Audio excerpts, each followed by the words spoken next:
तो हेलो, आप सबका वेलकम है केंतारो एक्सप्लेन्स में। आज मैं आपको एक्सप्लेन करने वाला हूँ बरसर्क ऑफ ग्लूटोनी का एपिसोड 1। तो यार एक्सप्लेनेशन को स्टार्ट करते हैं बिना टाइम वेस्ट किए। तो यार एपिसोड की शुरुआत में दिखाया जाता है कि एक लड़का बहुत सारे मॉन्स्टर को बहुत बेरहमी से मार रहा होता है और बोलता है और आते जाओ। अब सीन शिफ्ट होता है और दिखाया जाता है एक आदमी अपनी बग्गी पे बैठ के कहीं जा रहा होता है, पर तभी बहुत सारे मॉन्स्टर उस पर हमला कर देते हैं और वो बोलता है कोई तो मदद करो मेरी।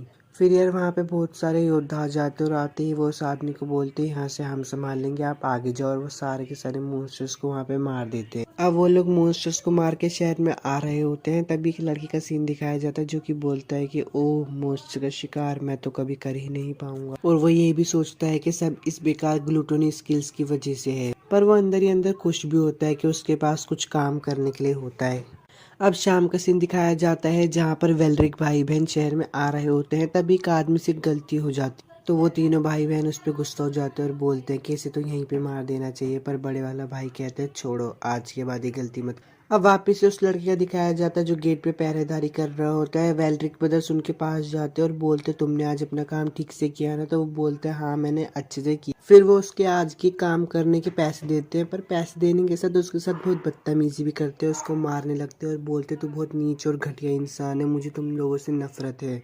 वो लोग उसको मार ही रहे होते तभी एक लड़की पीछे से बोलती है बंद करो इसे मारना। तो वो बोलता है तुम्हें क्या प्रॉब्लम है? तो वो लड़की कहती है तुम होली नाइट्स को शोभा नहीं देता कि तुम कमजोरों को मारो। उस लड़की की बात सुनने के बाद वो लोग मुंह फुला के वहां से चले जाते हैं। अब उन लोगों के जाने के बाद वो लड़की उस लड़के के पास आती है और पूछती है क्या तुम ठीक हो? तो वो लड़का बोलता है हाँ मैं ठीक हूँ। लड़की बोलती है कि ऐसे ही रहो, तुम्हारा खून बह रहा है। उस लड़के का खून साफ करने के बाद वो लड़की बोलती है आज के लिए तुम्हारा शुक्रिया, अब हमारा काम बदलने का वक्त हो गया है। काम बदलने के बाद लड़की बोलती है अगर आज के बाद तुम्हारे साथ फिर से ऐसा हो तो तुम मुझे बता सकते। तो लड़का बोलता है आपको चिंता करने की जरूरत नहीं है, मुझे इन सब की आदत हो गई है, अब मैं चलता हूँ। अब रात का सीन दिखाया जाता है जहाँ पे लड़का खाना खा के बाहर गली में घूम रहा होता है और सोच रहा होता है कि काश मेरे पास भी कोई अच्छी स्किल्स होती, मैं भी मॉन्स्टर को मार सकता। अब वो सोच ही रहा होता है तभी महल में कुछ चोर घुस जाते हैं। तो वो जल्दी से जाके लेडी रोक्शी को बताता है और वो कहती है ठीक है तुम यहीं पे रुको, मैं उन्हें पकड़ने जाती हूँ। और वो लड़की अंदर जाती है तभी एक चोर बाहर आ जाता है और वो लड़का सोचता है मैं भाग नहीं सकता, अगर मैं भागा तो लेडी रोक्शी खतरे में पड़ जाएगी, इसलिए वो हिम्मत करके उस चोर को जान से मार देता है। तभी वो हैरान हो जाता है क्योंकि उसकी ग्लूटनी स्किल्स एक्टिवेट हो जाती है और उसकी लेवल बढ़ जाती है। अब लेडी रोक्शी आते ही फेट से पूछती है क्या तुम ठीक हो? पर फेट हैरान हो जाता है क्योंकि फेट उनके मन की बात सुन पा रहा है और वो सोचता है कि मेरे साथ क्या हो रहा है, मुझे इनकी मन की आवाज क्यों सुनाई दे रही है।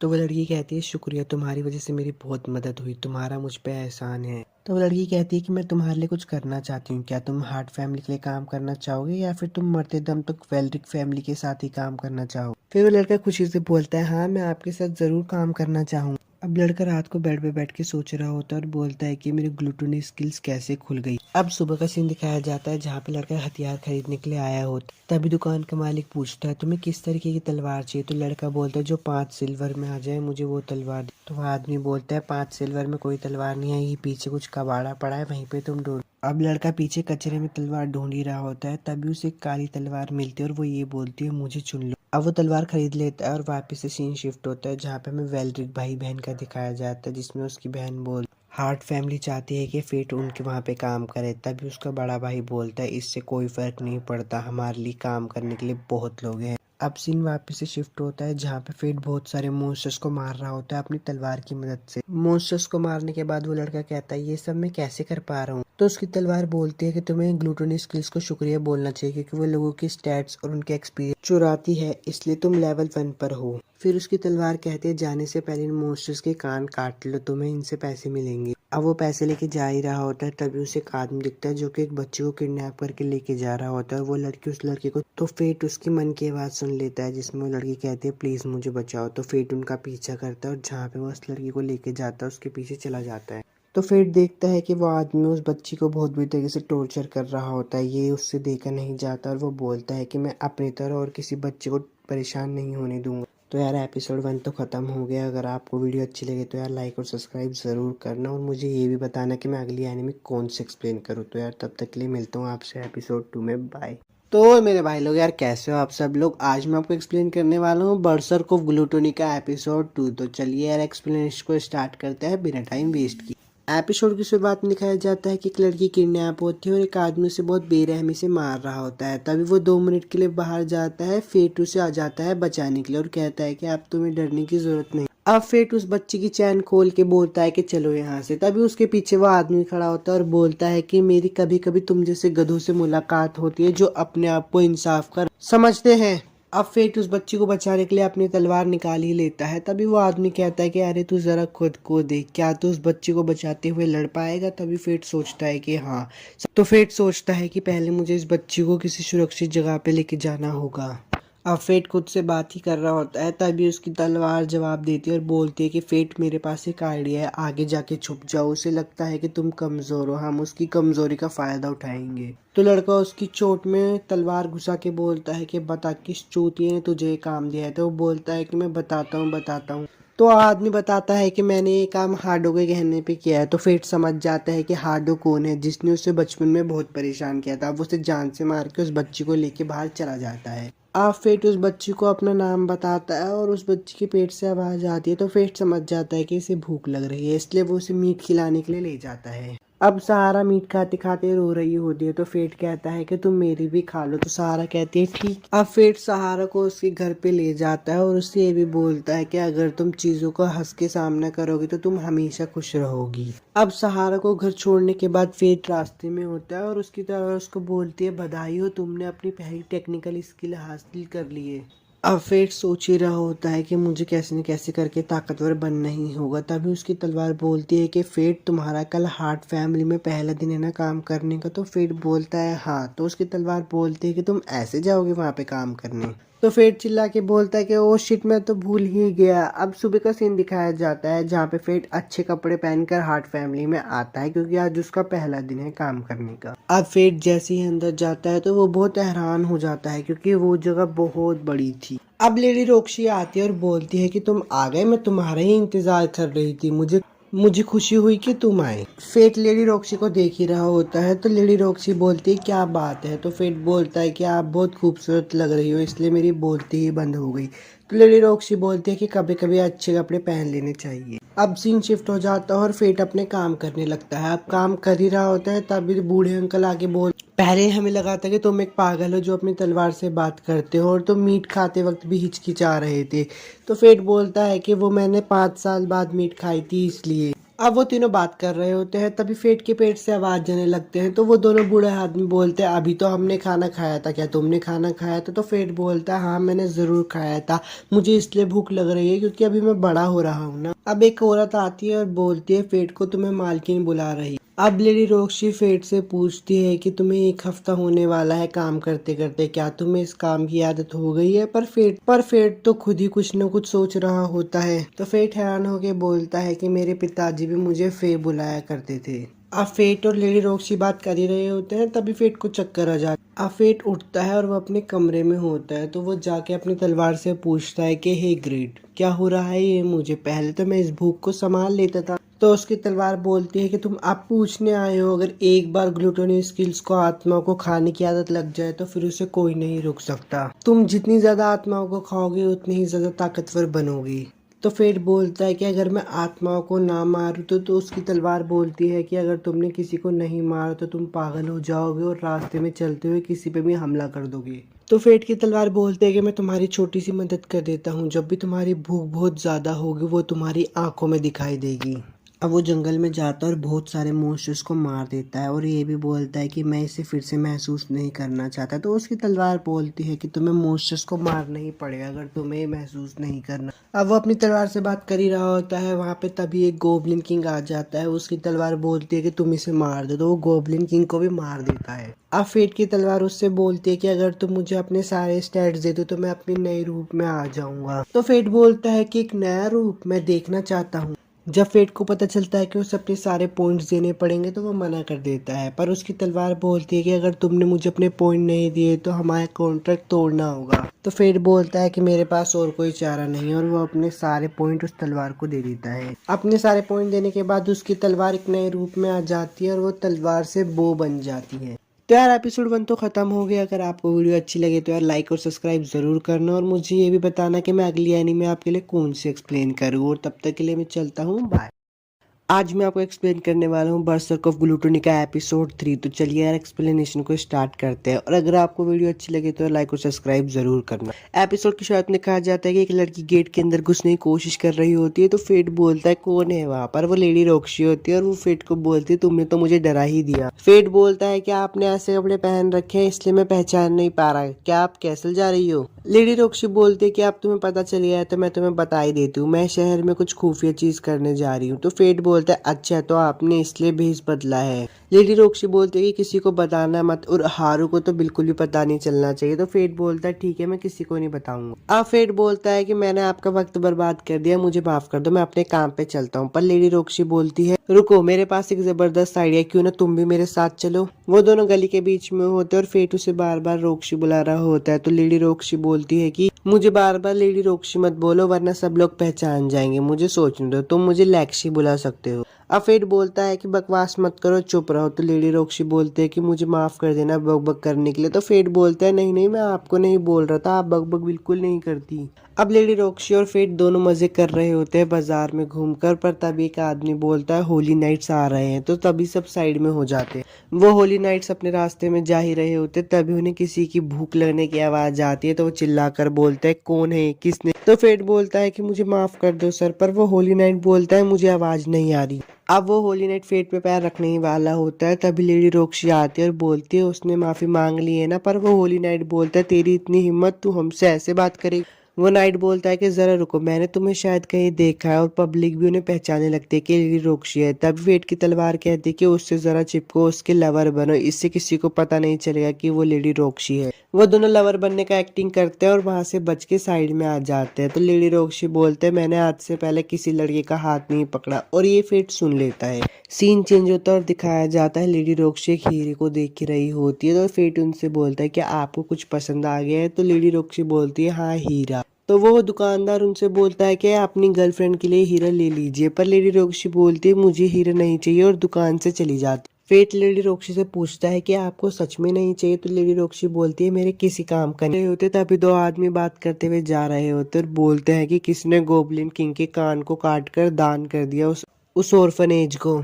लेडी रॉक्सी उनके पास आती है और बोलते हैं क्या तुम मुझे उसके बारे में और बता सकते हो। तो वो दोनों आदमी बोलते नहीं, जाकर वॉरियर से पूछो।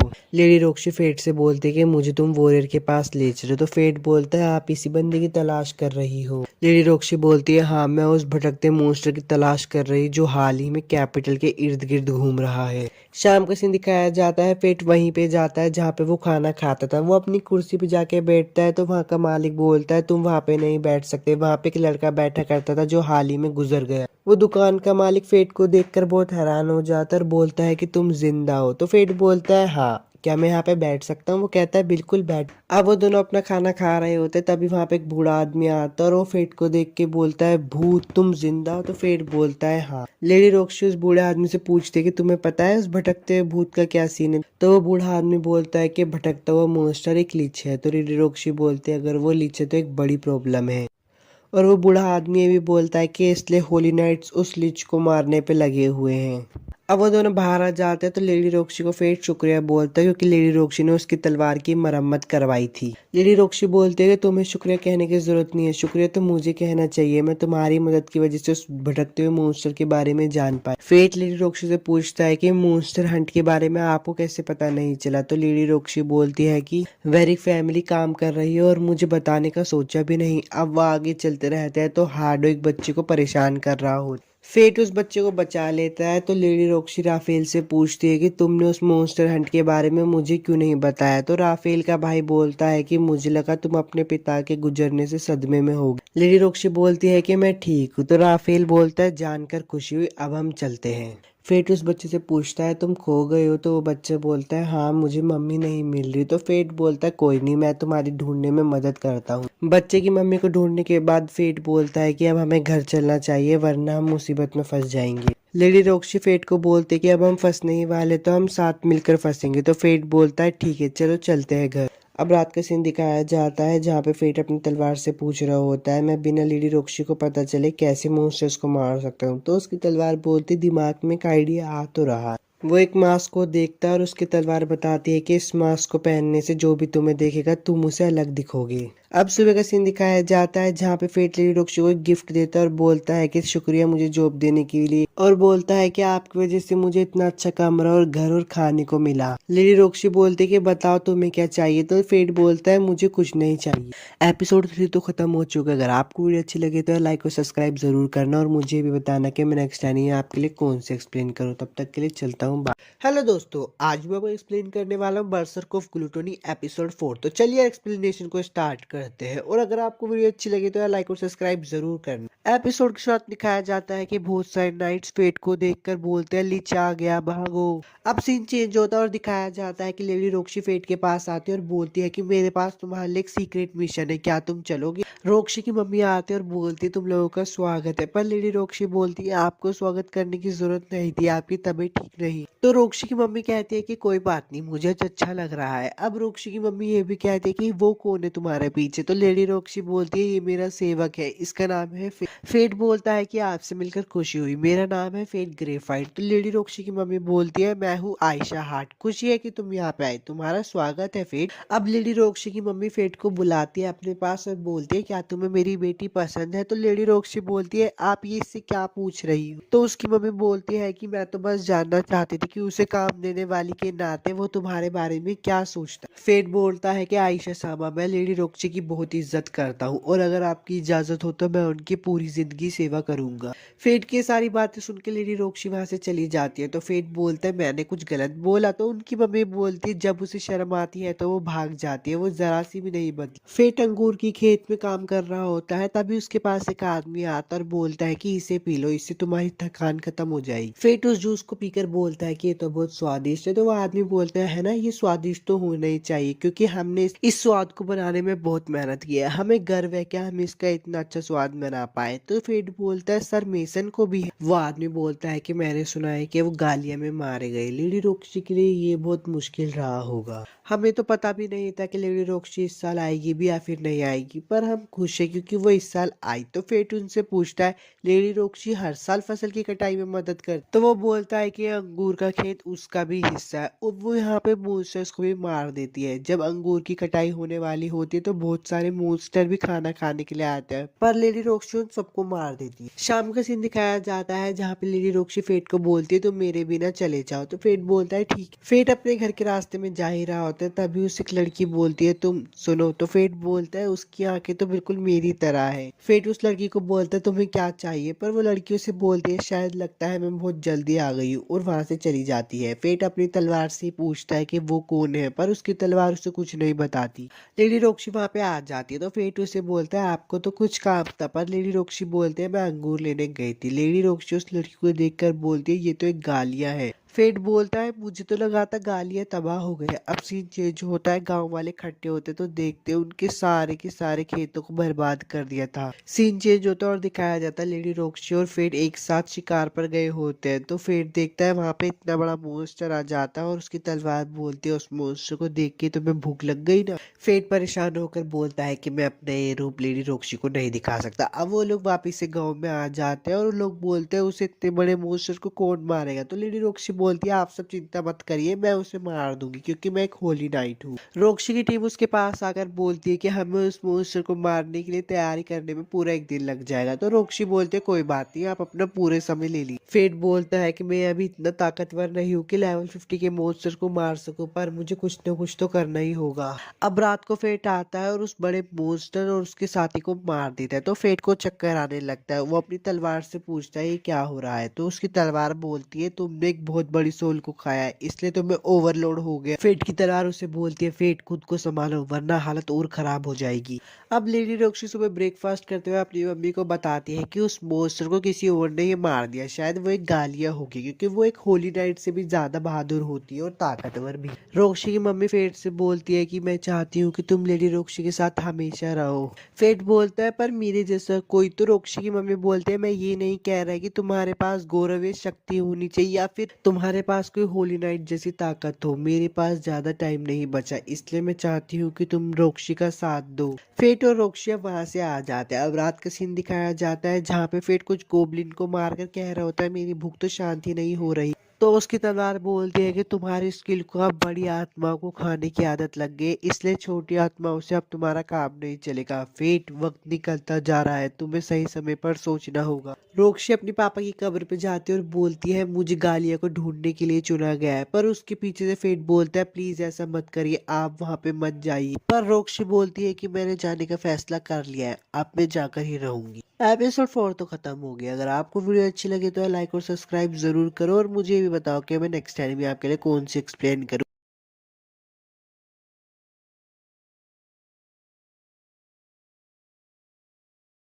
हेलो दोस्तों, आज मैं आपको एक्सप्लेन करने वाला हूँ बरसत ऑफ ग्लूटोनी एपिसोड 5। तो चलिए यार एक्सप्लेनेशन को स्टार्ट करते हैं और अगर आपको वीडियो अच्छी लगे तो लाइक और सब्सक्राइब जरूर करना। एपिसोड शुरू में दिखाया जाता है कि हार्डो लिच को देखकर बोलता है अच्छा तो तुम ही हो वो लिच। हार्डो के साथ ही बोलते हैं सर आप रहने दीजिए, इसे तो हम ही संभाल लेंगे। फेट उन सभी बंदों को मार देता है जो फेट पर हमला कर रहे होते हैं। हार्डो ये देख के बहुत डर जाता है और बोलता है तुझे क्या लगता है तू मुझे हरा सकता है? तू बस एक मॉन्स्टर है, तू यहाँ से बच के नहीं जा सकता। फेट अपना मास्क उतारता है और हार्डो से देख के बोलता है तू इतना कचरा इतना ताकतवर कैसे हो गया? तो फेट बोलता है मुझे तुम्हें बताने की जरूरत नहीं है। हार्डो बोलता है तुझे लगता है तू यहाँ से बच के जा पाएगा? और बोलता है तुझे पता है ना मैं होली नाइट हूँ। तो फेट को गुस्सा आ जाता है और बोलता है अगर तू होली नाइट है तो मुझे अपनी ताकत दिखाना जिसपे तुझे इतना गर्व है। फेट ग्रीड से पूछता है क्या तुम हार्डो की तलवार को तोड़ सकते हो? तो फेट की तलवार बोलती है बिल्कुल नहीं, आर्टिफिशियल होली स्वॉर्ड मेरे लिए बहुत मुश्किल है। उनकी थोड़ी बहुत लड़ाई होने के बाद फेट हार्डो की तलवार को तोड़ देता है और बोलता है यही थी कि तुम्हारी होली स्वॉर्ड, लो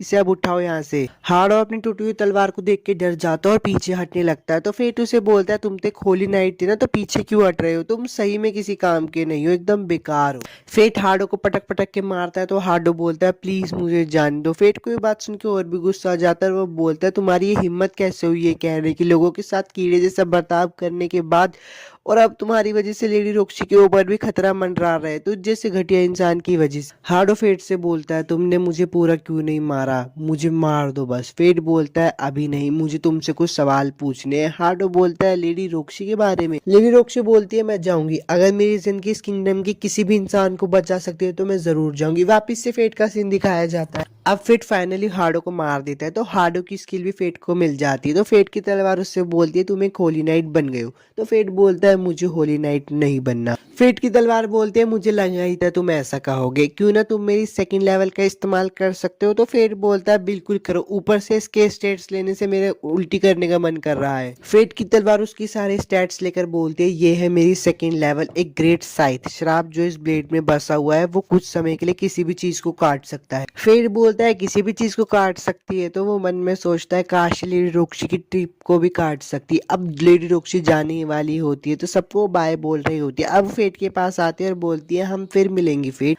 फेट लेडी रोक्सी को बोलता है अपना ध्यान रखना और लेडी रोक्सी वहां से चली जाती है। अब थोड़ी देर बाद फेट भी बोलता है मुझे वहां पे जाना ही होगा। फेट की तलवार उससे पूछती है तो तुमने अपना मन बना ही लिया है? तो फेट बोलता है अगर मैं लेडी रोक्सी को गाली जाने से नहीं रोक सकता तो कम से कम मैं उन्हें सपोर्ट तो कर सकता हूँ। फेट भी वहां से जा रहा होता है तो जो लेडी रोक्सी के नौकर होते हैं वो उसको कुछ पैसे देते हैं और बोलते हैं अपना ध्यान रखना। फेट बोलता है मैं अपनी ताकत से लेडी रोक्सी को बचाऊंगा। अब सीन शिफ्ट होता है और लेडी रोक्सी का दिखाया जाता है जहाँ पे मिरिया उनके पास आती है और बोलती है मैं भी आपके साथ जाऊंगी। वहां पर म्यूगन भी आ जाता है और बोलता है मैं भी आपके साथ जाऊंगा लेडी रोक्सी। फेट टैक्ट्रा शहर में आ जाता है और बोलता है ये शहर बिल्कुल भी नहीं बदला। तो फेट की तलवार उससे पूछते तुम यहाँ पे पहले आए हो? तो फेट बताता है कि हाँ, जब मैं कैपिटल जाने वाला था तो मैं यहाँ से गुजरा था। फेट एक गाड़ी वाले से पूछता है कि गाड़ी गालिया जाएगी, पर वो गाड़ी वाला बोलता है आज नहीं, अगर आज में गालिया गया तो मॉन्स्टर मुझ पे हमला कर देंगे। तो फेट बोलता है ठीक है। फेट की तलवार उससे बोलती तुम तो यहाँ फंस गए, तुम्हें लिली रोक्सी के पीछे जाना था। फेट को भूख लगने लगती है तो खाना खाने जाता है, पर वो देखता है कि बहुत सारे आदमी का आदमी को परेशान कर रहे होते हैं, इसलिए वो उसे बचा लेता है। वो आदमी उसे बोलता है शुक्रिया, पर फेट उसे बोलता है बहुत दिनों बाद मिले से। तो सीन चेंज हो जाता है और फेट के पास्ट का सीन दिखाया जाता है जहाँ पे सेटो उसे परेशान कर रहा होता है और बोलता है तुम्हारे पेट से हमेशा भूख की आवाज ही आती रहती है, तुम किसी काम के नहीं हो।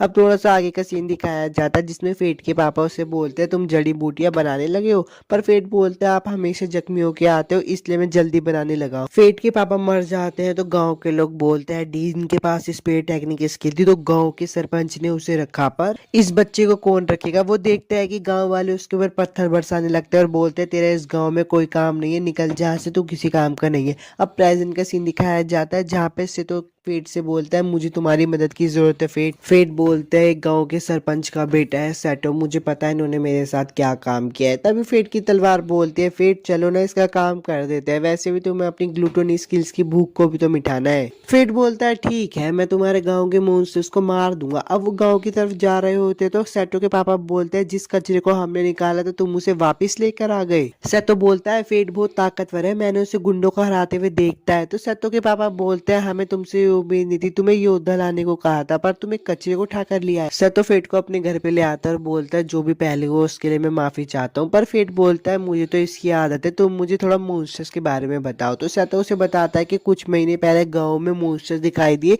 जो कि उड़ते हैं। तो फेट बोलता है ये तो बहुत बुरी बात है। तभी सेटो की लड़की वहां पे आ जाती है और बोलती है आप किससे बात कर रहे हो, ये आप टॉफी खाना चाहोगे। फेट वो टॉफी खा लेता है और वहां पे चक्कर खा के गिर जाता है। सेटो बोलता है क्या पिताजी सच में फेट की बलि देना चाहते हैं, और वो उसको उठाने की बहुत कोशिश करता है। बाहर जाकर देखते हैं तो मॉन्स्टर भी हमला करना शुरू कर देते। तो यार एपिसोड 4 तो खत्म हो गया। अगर आपको वीडियो अच्छी लगी तो लाइक और सब्सक्राइब जरूर करना, और मुझे ये भी बताना कि मैं नेक्स्ट टाइम में आपके लिए कौन सी एक्सप्लेन करता हूँ। तब तक के लिए चलता हूँ यार, बाय। बरसर्क ऑफ ग्लूटनी एपिसोड 6 में आप सभी का स्वागत है। अगर आपने पुराने पार्ट्स नहीं देखे तो यार क्या कर रहे हो, पहले उन्हें देखो ना। जाके एक्सप्लेनेशन को शुरू करते हैं। अगर वीडियो अच्छी लगे तो लाइक और सब्सक्राइब जरूर करना। सेटो फेट को उठाने के लिए दवाइयां बना रहा होता है। अब फेट उठ भी जाता है। फेट उठकर पूछता है हम कहाँ हैं। सेटो बताता है कि हम घर में हैं, तुम्हें नींद की दवाई पिलाई गई थी जिससे तुम सो गई। सेटो बोलता है मुझे माफ कर देना, ये सब मेरे पिताजी ने किया है। फेट बोलता है तुम घर के अंदर ही रहना, इन मॉन्स्टर को तो मैं दिखता हूँ, और बाहर जाकर सारे मॉन्स्टर को मार देता है। मारते मारते सुबह हो जाती है। फिर सत्य बोलता है कि मेरे पिताजी मारे गए, गांव में बहुत सारे लोग मारे गए, बस कुछ ही बच पाए जैसे कि मैं, मेरे गांव का खात्मा हो गया। फेट बोलता है रुको मुझे जरा देखने दो। फेट भी उस पूरी जगह को अच्छे से स्कैन कर लेता है और बोलता है हाँ तुम सच में कह रहे हो, यहाँ का खात्मा पूरी तरीके से होता है। वो मिट्टी को भी हाथ में लेता है और बोलता है अब इस मिट्टी में कोई जान नहीं बची, यहाँ पे तुम कुछ भी नहीं उगा पाओगे। सतो उससे पूछता है क्या तुम आइडेंटिफाई का भी इस्तेमाल कर सकते हो। तो फेट बोलता है हाँ। तो सतो बोलता है फिर खतरनाक चीजें करके वॉरियर बनने का क्या फायदा, तुम आइडेंटिफाई का इस्तेमाल करके अच्छी जिंदगी जी सकते हो। फेट बोलता है मेरे पास लड़ाई करने के अलावा कोई चारा नहीं है। सतो बोलता है मैं भी शहर जाऊंगा और एक जॉब ढूंढूंगा अपनी बेटी के खातिर। अब थोड़ा सा आगे का सीन दिखाया जाता है। सतो बोलता है कि मैं चाहता हूँ कि तुम मुझे मारो, मैंने बचपन में तुम्हारे से इतना बुरा व्यवहार किया उसके लिए मुझे माफ कर देना। फेट बोलता है ठीक है, अपने दांत अंदर कर लो, और उसे बहुत जोरों का मुक्का मारता है।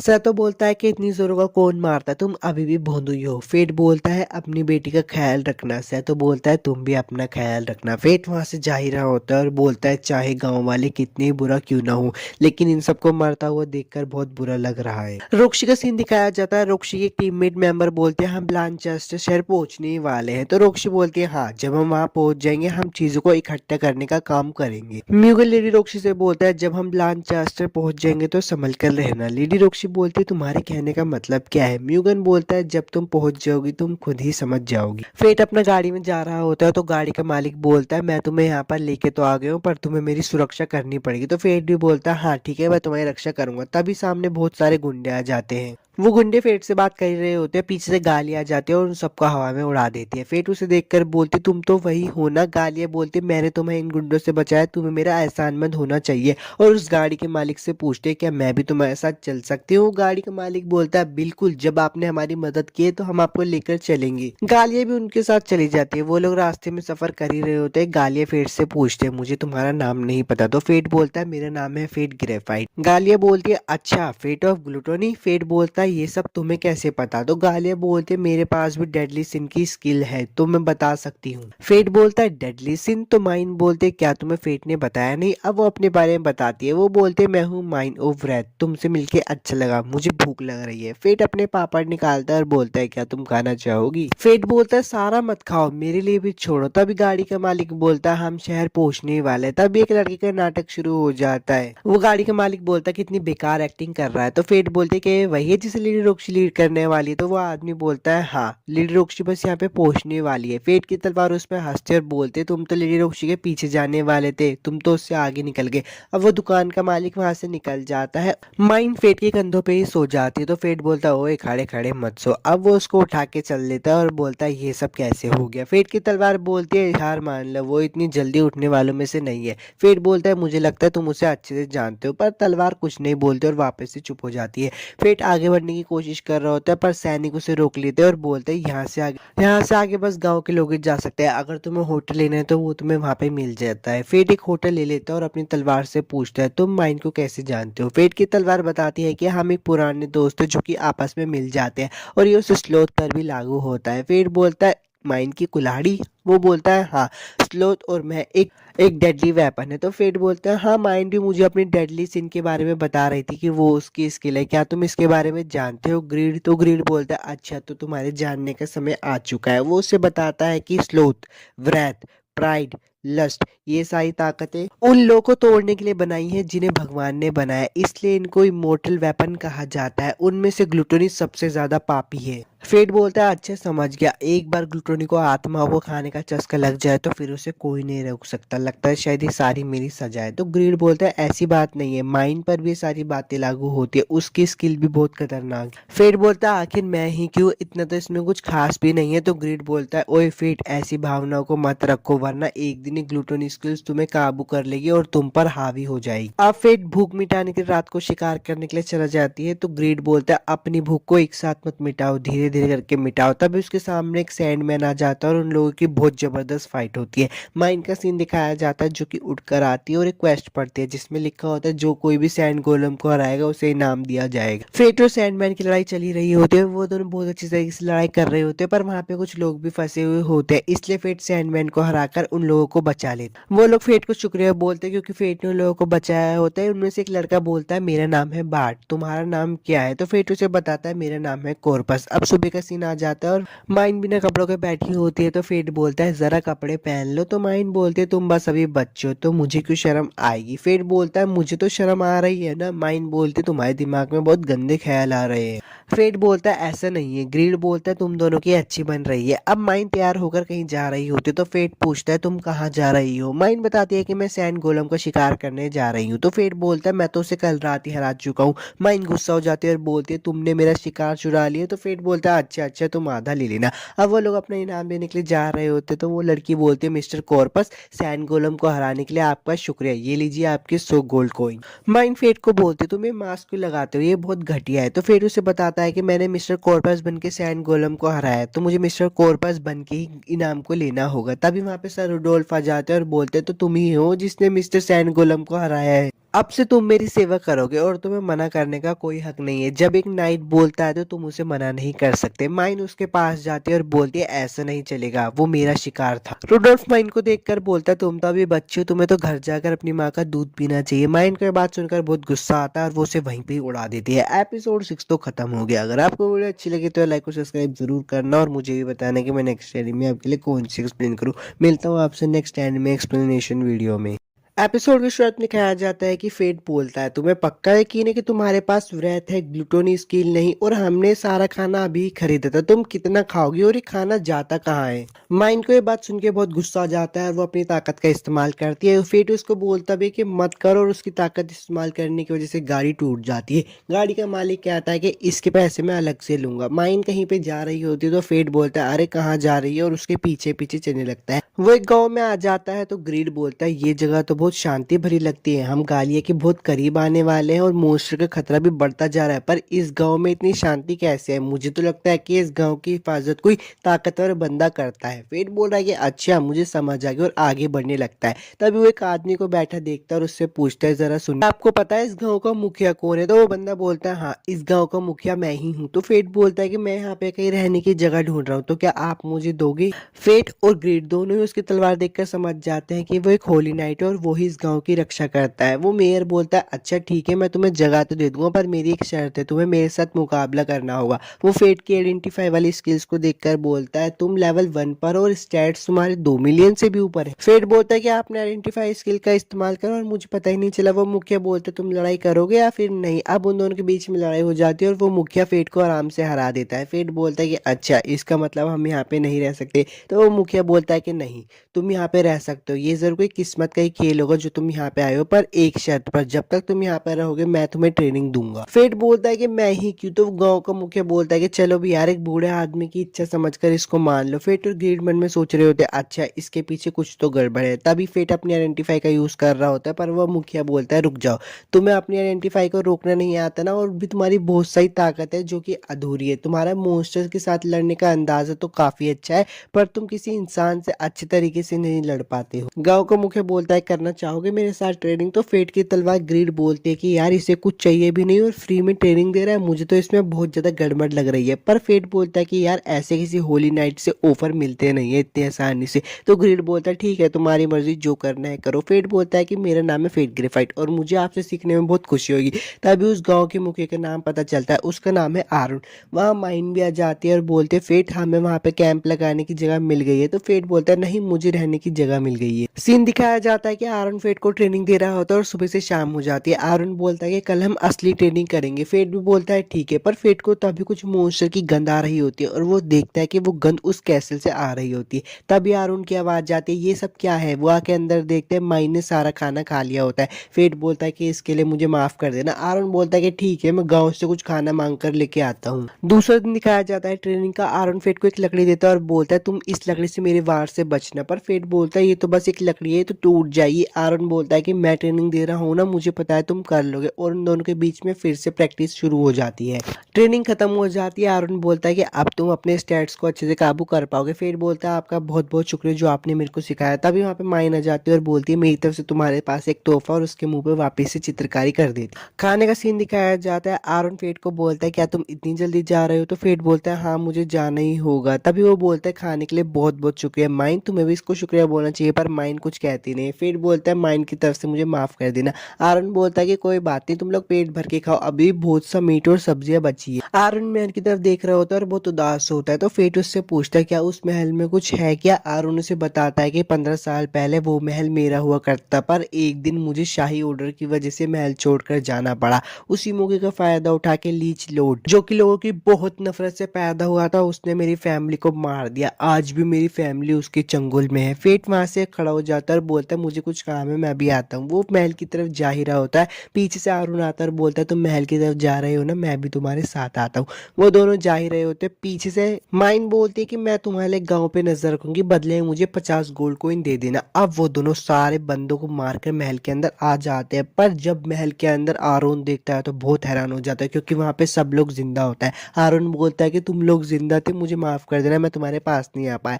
तो उसका बीवी और उसका बच्चा बोलता है क्या बात कर रहे हो आप थक चुके होंगे, हम तो आपका इतने दिनों से यहाँ पे इंतजार कर रहे थे। आपने किंग का दिया हुआ मिशन पूरा किया पिताजी। आरुण बोलता है कि हाँ मैंने वो मिशन पूरा कर दिया। तभी फेट ग्रीड से पूछता है कि यहाँ पे चल क्या रहा है। ग्रीड उसे बताता है कि यहाँ पे सिर्फ आत्मा है, इनका शरीर तो पहले से ही मर चुका है, ये एक इल्यूजन मैजिक है, यहाँ पे सबके सब छलावा है। अब आरुण उससे बोलता है कि मेरे पास तुम्हारे लिए गिफ्ट है। ल्यूक वो जैसे ही गिफ्ट देने वाला होता है तभी उसका बेटा उस पर हमला कर देता है। आरुण उससे बच जाता है और बोलता है तुम ताकतवर बन गए हो ल्यूक। ल्यूक बोलता है क्योंकि आप ही गैर हाजिर में मुझे इस महल की रक्षा करनी पड़ी, आप तो बस अपने काम में ही बिजी थे, मैंने इस महल की लंबे समय तक रक्षा की है, आपने हमें मॉन्स्टर के हाथों में छोड़ दिया बस कैपिटल की ड्यूटी के लिए। आरुण बोलता है कि फेट क्या तुम मुझे मेरी फैमिली से लड़ने दोगे। तो फेट बोलता है ठीक है आप लड़ लीजिए, मैं इतने जाकर लीच लॉर्ड को ढूंढता हूँ। अब फेट और उसके लीच लॉर्ड के बीच में फाइट चल रही थी और आरुण और उसके बेटे के बीच में भी चल रही थी। फाइनली वो दोनों मिलकर लीच लॉर्ड को हरा देते हैं। आरुण अपनी फैमिली के सामने लेटा होता है और बोलता है मुझे माफ कर देना, मैंने तुम्हें बहुत इंतजार करवाया। तब ल्यूक और उसकी मम्मी की आत्मा वहां पे आ जाते हैं और ल्यूक बोलता है कोई बात नहीं पापा, आपने हमें उजाद तो करवा ही दिया। आरुण अपनी फैमिली से थोड़ी बातें करता है और उनको फाइनली गुड बाय बोल ही देता है। वो लोग बाहर आते तो देखते हैं बहुत सारी डीमन की आर्मी अभी भी वहां पे इंतजार कर रही होती है। तो वो दोनों बोलते हैं चलो रेस लगाते हैं कौन कितने ज्यादा बंदे मारेगा। सुबह हो जाती है और माइंड गुस्सा हो रही होती है और बोलते तुम लोगों ने बहुत देर लगा दी। फेट बोलता है कि शांत हो जाओ, गुस्सा मत करो। तभी आरुण उसके हाथ में उसकी फीस रख देता है और बोलता है माफ कर देना, हमने देर कर दी। आरुण ये भी बोलता है कि अच्छा मुझे याद आ गया, मैंने तुम्हें कहा देखा था 50 साल पहले जब इस गाँव पे डीमन ने हमला किया था, तब तुम यहाँ यहाँ पे बचाने आई थी, तुम तब भी एक वॉरियर की तरह लगती थी और अब भी एक वॉरियर की तरह लगती हो। माइन बोलते तुम्हारी नज़र अच्छी है आरोन, 1000 साल की ट्रेनिंग से आरोन तुम मुझ तक पहुंच सकते हो। आरोन फेट को बोलता है कि सुनो, जब तुम्हारी जर्नी खत्म हो जाए तो तुम यहाँ पे वापस लौट कर आ जाना, मैं तुम्हें कुछ ज़रूरी बात बताना चाहता हूँ। और ऐसे ही फेट और माइन अपनी जर्नी को कंटिन्यू रखते हैं आरोन को बाय बोलकर। एपिसोड 7 तो खत्म हो गया। वीडियो अच्छी लगी तो लाइक और सब्सक्राइब जरूर करते।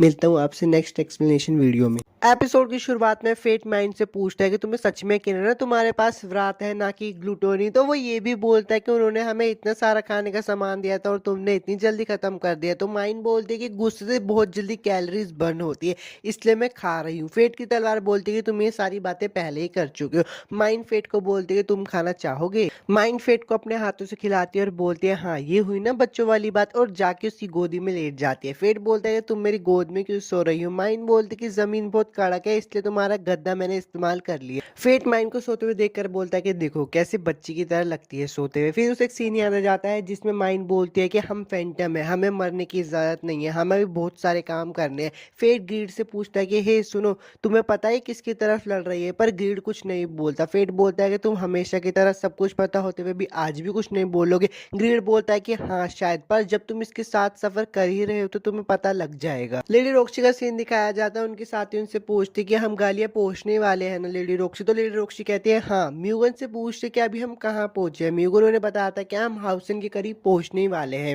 वो लोग कैसल की तरफ पहुंच जाते हैं तो मिलिया उसको देखकर बोलते कि वाओ ये कैसल कितना बड़ा है। तो लेडी रोक्सी बोलते कि हाँ ये बड़ा है क्योंकि यहाँ पे पहले आरुण रहा करते थे। मिलिया कहती है अब यहाँ पे कौन रहता है। लेडी रोक्सी से बताते कि जहाँ तक मुझे यकीन है यहाँ पे क्लिच लॉर्ड ने कब्जा कर रखा है और वही यहाँ पे रहता है। वो लोग उस महल के पास जाते हैं तो मिलिया उसे देखकर बोलती कि पास से देख के जाए तो ये बहुत टूटा हुआ लगता है। लेडी रोक्सी कहते कि हाँ तुम सही तो कह रही हो, पर यहाँ पे किसी मॉन्स्टर का एहसास नहीं हो रहा। म्यूगन कहता है कि हाँ मुझे लगता है हाल ही में इस जगह को आजाद किया गया है। तभी वहाँ पे आ जाते हैं हमारे हीरो आरुण और बोलता है तुम सबका यहाँ पे स्वागत है, मैं हूँ आरुण। वीडियो में आगे बढ़ने से पहले मैं आपसे कुछ कहना चाहता हूँ, अगर आपको इसकी एक्सप्लेनेशन अच्छी लगती है और आप इसका नेक्स्ट पार्ट चाहते हो तो यार प्लीज मुझे कमेंट करके जरूर बताना और इस चैनल को सब्सक्राइब भी कर देना नेक्स्ट वीडियोस के लिए। मेरी आरोन को देखकर बोलते कि आप अभी तक रिटायर नहीं हुए, पर लेडी रोक्सी उसको चुप करवा देती है। म्यूगन बोलता है कि सर आपसे मिलना तो बहुत गर्व की बात थी, बारबोटिस फैमिली के हेड और महान तलवारबाज जिसे लाइट ऑफ ब्लेड के नाम से भी जाना जाता था।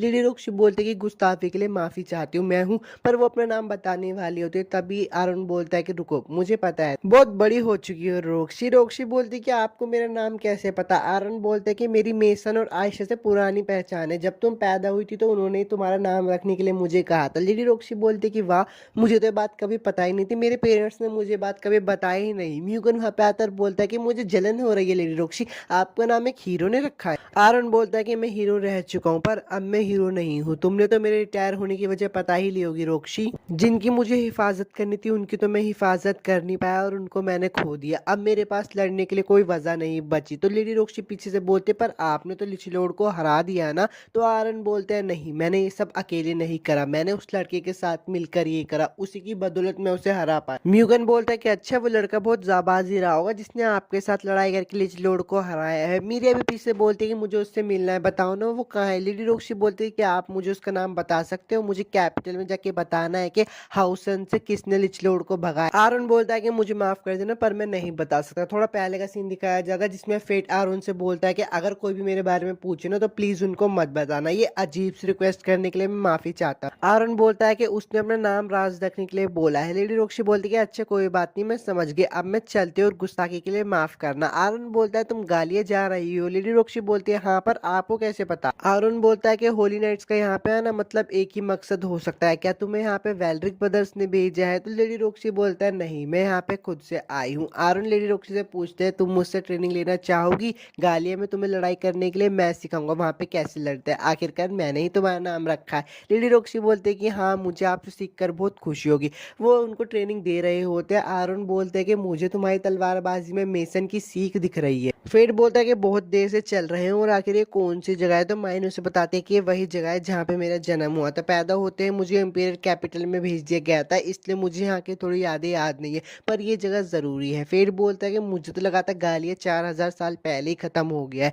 वो लोग आगे बढ़ते और फेट को एक कुकून दिखाई देता है तो वो ग्रीड से पूछता है कि ये क्या चीज है। तो ग्रीड उसे बताता है कि एक बायोलॉजी बायोलॉजिकल वेपन है जिसे पुराने दिनों में गालिया की मिलिट्री ने टेस्ट किया था। माइन बोलते कि अब कर्ज चुकाने का वक्त आ गया है। फेट बोलता है कि हमें इससे लड़ना होगा। फेट उसको कून की स्टेट चेक करता है पर उसमें कुछ एरर आ रहा होता है, तो ग्रीड उसे बताती है कि अब इसमें बहुत सारे मॉन्स्टर चिपक गए हैं, इसी की वजह से इसमें एरर दिखा रहा है। माइन बोलते कि अभी वो बच्चा है तो हम इसे हरा सकते हैं। फेट बोलता है कि अभी वो बच्चा है, वो बड़ा नहीं हुआ और मुझे करना क्या होगा, तो माइन उसे बताती है कि जब तक उसके सोल उससे जुड़ा हुआ है तुम उसके शरीर पे वार कर सकते हो पर वो मरेगा नहीं। वो बोलते हैं चलो अब लड़ाई करने का समय आ गया है और उड़कर उस कुकून पे हमला कर देते हैं। वो कुकून टूट जाता है और उसमें से एक रोबोट टाइप चीज निकलती है पर उसके अंदर भी एक लड़की होती है। फेट उसको देखकर बोलता है कि अरे अच्छा, तो यही एक कीमेरा है और इसके अंदर एक शख्स क्यों है, ये मेरी तरह दिखती है, उसकी आंखें भी लाल है। वो उसकी तरफ देख ही रहा होता है तो माइन उससे बोलते हैं कि जल्दी से उसकी तरफ मत देखो। ग्रिड भी उसको बोलता है कि हाँ तुम उसकी तरफ मत देखो वरना हिल नहीं पाओगे। माइन बोलते चलो उसे खत्म कर देते हैं पर फेट उसे बोलते कि अगर मैंने उसे बोला तो वो हमेशा के लिए मेरी ताकत के अंदर कैद हो जाएगी और कभी आजाद नहीं हो पाएगी। पर माइन उसे बोलते कि उसकी शक्ल पर मत जाओ, वो दिखती इंसानों जैसी हो पर उसके अंदर एक मॉन्स्टर है, अगर भोले बने रहोगे तो हमेशा मारे जाओगे। फिर उन लोगों के बीच में होती है बहुत तगड़ी लड़ाई पर एंड में आके फेट उसको मार ही देता है। फेट उसे बोलता है कि मुझे इसको मारने में हमेशा वाली खुशी नहीं हो रही, बस अंदर ही अंदर एक दुख हो रहा है। तो ग्रीडो से बोलता है कि हाँ बात तो सही है, गलत हुए ना पर तुमने अपनी बिरादरी वाले को खा लिया। फेट माइन के पास आता है और उससे पूछता है क्या तुम उसे जानती थी। माइन उसे बताता है कि मैं इन सारी बातों को काफी सालों पहले ही भूल गई थी पर अगर कोई किमेरा बनता है तो मुझे उसे मारना ही पड़ेगा वरना और लोग मारे जाएंगे। फेट माइन में सोच रहा होता है कि अच्छा एक दिन इसकी जगह पे मैं भी हो सकता हूँ। फेट माइन को बोलता है कि हे माइन मैं तुमसे कुछ पूछना वो बोलता है कि अगर मैं कभी भी अपना होश खो दूं कि मैं तुमसे चाहता हूं कि प्लीज तुम मुझे मार देना, क्योंकि मुझे पता है अगर मैं एक बार बेकाबू हो गए तो सिर्फ तुम ही मुझे रोक सकती हो। माइन उसके पास आती है और उसको हक करके बोलती है कि ठीक है अगर तुम ऐसा चाहते हो तो मैं ऐसे ही करूंगा और उसको हक कर लेती है। फेट बोलता है कि मैं तो बेबीलोन की तरफ जा रहा हूँ, तुम अब क्या करोगे, तो माइन उसको बताते हैं कि अभी भी कुछ काम बाकी है, मैं अपने गाँव को फिर से बनाना चाहती हूँ। फेट वहां से जा ही रहा होता है पर माइन उसको बोलते है कि मुझे लगता है कि हम फिर से मिलने से पहले तो तुम मर जाओगे, पर फेट बोलता है ऐसा कुछ नहीं होगा। फेट भी बेबीलोन पहुंच जाता है तभी उसे आवाज आती है कि रास्ते से हट जाओ, कैपिटल की मालकिन आ चुकी है। वो देखता है कि वहां पे लेडी रोक्सी आ चुके हैं इसलिए वो अपना मास्क लगा लेता है। वो उसको देख ही रहा होता है तभी उसके कान में आवाज आती है कि वो मरने वाली है और तभी वो पीछे मुड़ के देखता है तो कोई भी नहीं होता। वो सोचता है क्या ये मेरा वहम था। एपिसोड 8 तो खत्म हो गया यार। वीडियो अच्छी लगी तो लाइक और सब्सक्राइब जरूर कर देना। मिलता हूँ आपसे नेक्स्ट टाइम में एक्सप्लेनेशन वीडियो। एपिसोड की शुरुआत में फेट बोलता है कि बेबीलोन में कई तरह के वॉरियर्स इकट्ठे होते हैं जैसे कि मार्सेनरीज, माहिर लड़ाकू रह चुके होली नाइट्स और होली नाइट्स के प्रति नफरत रखने वाले लोग भी। अगर तुम ताकतवर हो बेबीलोन में तभी तुम्हारी गलती को माफ किया जा सकता है वरना नहीं किया जा सकता। दूसरे शब्दों में उन्हें मॉन्स्टर से निपटने के लिए हर तरह की मदद की जरूरत होती है। वो बोलता है कि ये जगह मेरे लिए बिल्कुल परफेक्ट है। अब सीन चेंज हो जाता है, लेडी रोक्सी का सीन दिखाया जाता है। उनके पास एक बंदा आता है, बोलता है मैं हूँ नॉर्दर्न अलिस्टेयर, 5 महान फैमिलीज में से किसी एक की सेवा कर पाना मेरे लिए बहुत गर्व की बात है लेडी रोक्सी। तो लेडी रोक्सी बोलती है आप मेरे पिता की गैर हाजिर में बेबीलोन को संभाल रहे थे, आपकी सेवा के लिए बहुत बहुत शुक्रिया। तो अलिस्टेयर बोलता है नहीं, मैं सर मेसन को बचा नहीं पाया, उनकी सेवा करते हुए भी उन्हें बचा नहीं सका, मुझे माफ कर देना। लेडी रोक्सी हैरान होकर बोलते जब उनकी मौत हुई तो तुम उनके साथ थे। नॉर्दर्न बोलता है हाँ। लेडी रोक्सी से बोलते कि अपना सर उठाओ, मैं यहाँ हुक्म के चलते और अपने पिता के नक्शे कदम पर चलने आई हूँ, हमें मॉन्स्टर्स को मारकर लोगों की और गालिया की हिफाजत करने दीजिए। ये सब देखकर मीरिया बोलते कि वो लेडी रोक्सी को प्यार भरी नजरों से देख रहा है, उनकी पवित्रता खतरे में है, मुझे कुछ करना ही होगा। तभी म्यूगन उसे पकड़ लेता और बोलता है कि होली नाइट से पंगा लोग तो सर अलग कर दिया जाएगा।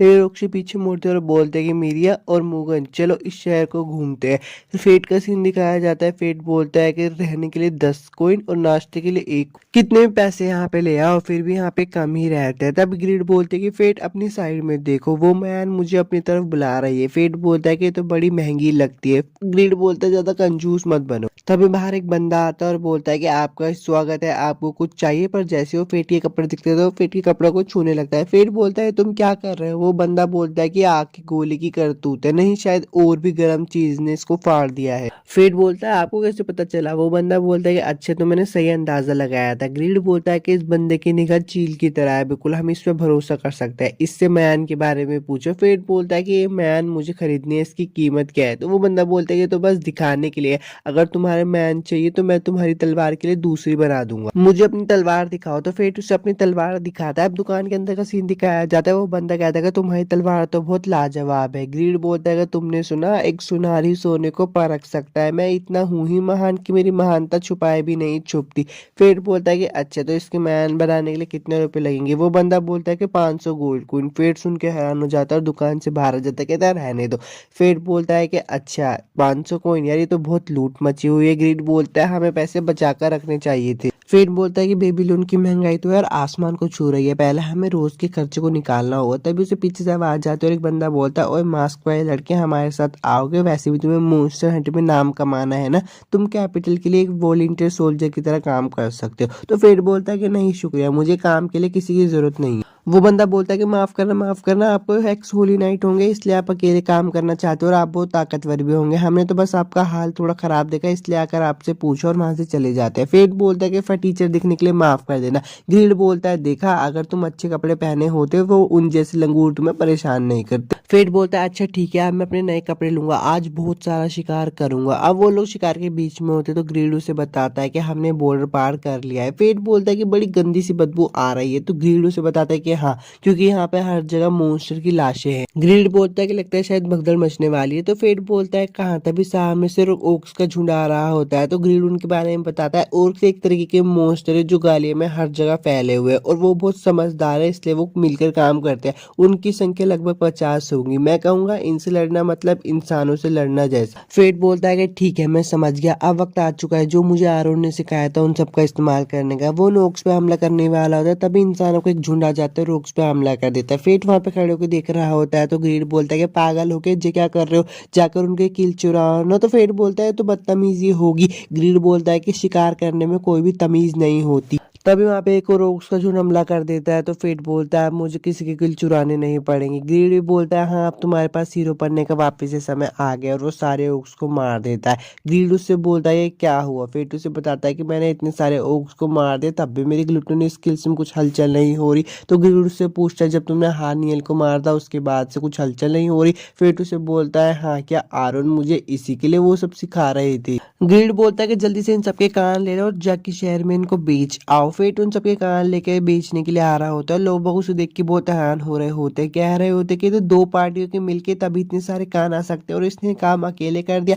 फेट उसके सामने कान रखता है और बोलता है कि मुझे इन सबके पैसे दे। तो वो लड़की कहती है कि मैं इन्हें अभी गिन कर देती हूँ, पर तभी उसके पीछे एक बंदा आता है और बोलता है कि ओए हमारा माल क्यों चुरा रहा है। ग्रीड बोलता है कि अगर फेट वहां नहीं होता ना तो तुम सबका वहां पे कुकुम्बर निकल जाता। वो बंदा बोलता है कि सारा माल मेरे हवाले कर दे। फेट बोलता है मैं आखिरी मौका देता हूँ पीछे हटने का, पर वो सब नहीं मानते और फेट पे हमला कर देते हैं। एक एक करके फेट सबको हरा देता है और अपने पैसे लेके वहां से जा रहा होता है। पर लेडी रोक्सी से पीछे से बोलते हैं क्या ये सब तुमने किया, तुम इन सब के जिम्मेदार हो। लेडी रोक्सी को हालात समझ आ जाती है तो वो बोलती है अच्छा, पहले उन्होंने तुम पे हमला किया इसलिए तुमने उन पे हमला किया। तो फेट बोलता है हाँ, मैंने सिर्फ अपने सेल्फ डिफेंस में हमला किया, अब मेरा क्या होगा। तो लेडी रोक्सी बोलते कुछ नहीं, मैं इस बार तुम्हें माफ कर देती हूँ। और पीछे मुड़कर गुंडों को भी बोलती है कि अच्छा, मैं तुम्हें भी माफ कर दूंगी लेकिन तुम्हें एक रात हवालात में बिताने होंगे। लेडी रोक्सी फेट को कुछ बोलते हैं पर फेट सुन नहीं रहा हो, तो वो कुछ सोच रहा होता है। मीरिया उसे बोलती है कि लेडी रोक्सी तुम्हें कुछ बोल रही है और तुम उसे सुन नहीं रहे हो और तुमने मास्क भी लगा रखा है, इसको उतारो। वो उसकी मास्क उतारने की जबरदस्ती कर रही होती है तो म्यूगन बोलता है फालतू बातें मत करो।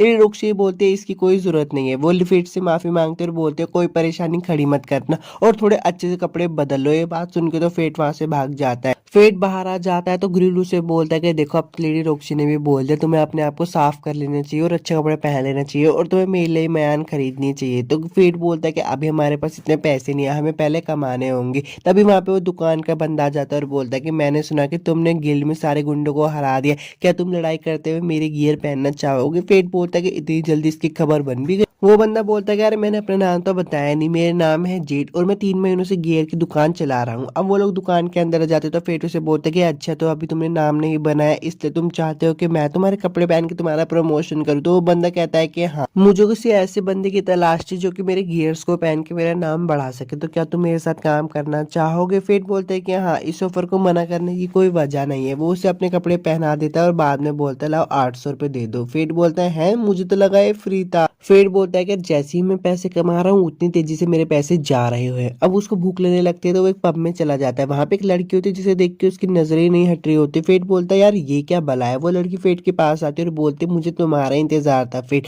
फेड बोलता है कि मैंने तो मास्क पहन रखा है फिर भी इसने मुझे कैसे पहचाना। वो लड़की बोलती है मैं भी तुम्हारे जैसी हूँ इसलिए छुपना छुपाना मेरे सामने नहीं चलेगा, मैं हूँ एरिस। अब वो दोनों एक कमरे में आ जाते हैं तो वो किसी बोलती है अपना मास्क उतार लो, वैसे ही मैं तुम्हें अच्छे से देखना चाहती हूँ। तभी एरिस की थोड़ी स्किल्स उस पर लगने लगती तो एरिस बोलती है मुझे माफ कर देना, मेरे इस पे कोई कंट्रोल नहीं है। फेड बोलता है कि तुम मेरा काफी समय से इंतजार कर रही थी, इसका मतलब क्या है। तो एरिस से बताती है कि जब तुम कैपिटल में थे ना मैं तुम्हारा तभी से इंतजार कर रही थी। जब तुम्हारी ग्लूटोनी स्किल्स जागी तो मैंने तुमसे मिलने का सोचा पर मैंने इसे आगे के लिए छोड़ दिया क्योंकि मुझे पता था कि तुम्हारी कभी ना कभी तो ग्रीड से मुलाकात होगी। फेड बोलता है कि अच्छा अगर तुम्हें ग्रीड के बारे में पता है तो तुम्हें माइन के बारे में भी पता होगा। तो एरिस बोलती है हाँ लेकिन मेरी उससे ज्यादा बातें नहीं होती, मैं दूसरी पीढ़ी की हूँ, मैं पहली पीढ़ी वालों से ज्यादा अच्छे से जानती नहीं। फेड बोलते हैं पहली लड़की है। तो एरिस बोलती है हाँ मेरी व्रैत वालों से इतनी ज्यादा बनती नहीं है। और हाँ माइन से याद आया कि तुमने हैनियल को खत्म कर दिया, उसके लिए बधाई हो, वैसे भी वो एक सरदर्दी था। तो फेड बोलते हैं यार तुम्हें तो सच में सब कुछ पता है। एरिस बोलते हैं मुझे सब कुछ तो नहीं पता पर मुझे अभी भी समझ नहीं आ रहा कि उस कोकून को वहां पे फेंका किस।